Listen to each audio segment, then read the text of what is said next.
Hi guys, eto bumili ko ng mangga. Ang ano nito, nakasulat, made from Thailand.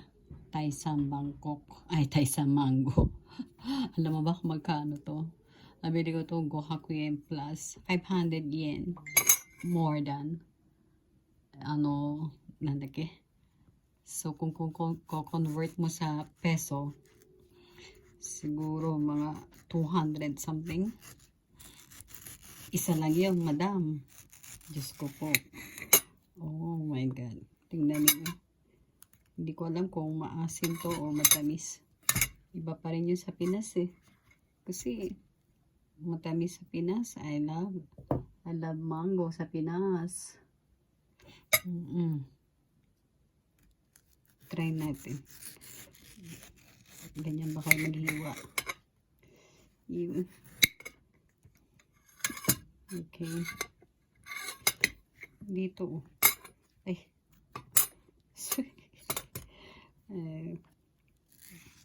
Maliit ako.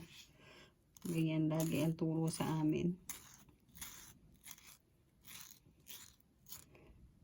And then, yung ganyan mo siya. Tapos, diretso mo na kakainin. Sarap po. Kaya lang parang maasim. Try natin 1 scoop.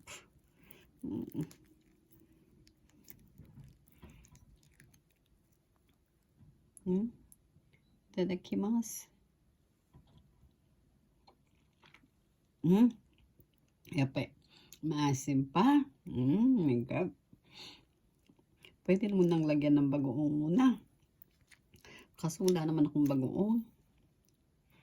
Hindi pa siya yung totally matamis. Mas gusto ko sa Pinas yung matamis na matamis.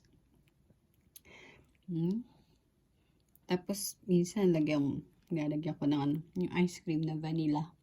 Tapos lagyan mo ng yung cream. Okay guys, thank you. Maraming po salamat. Bye!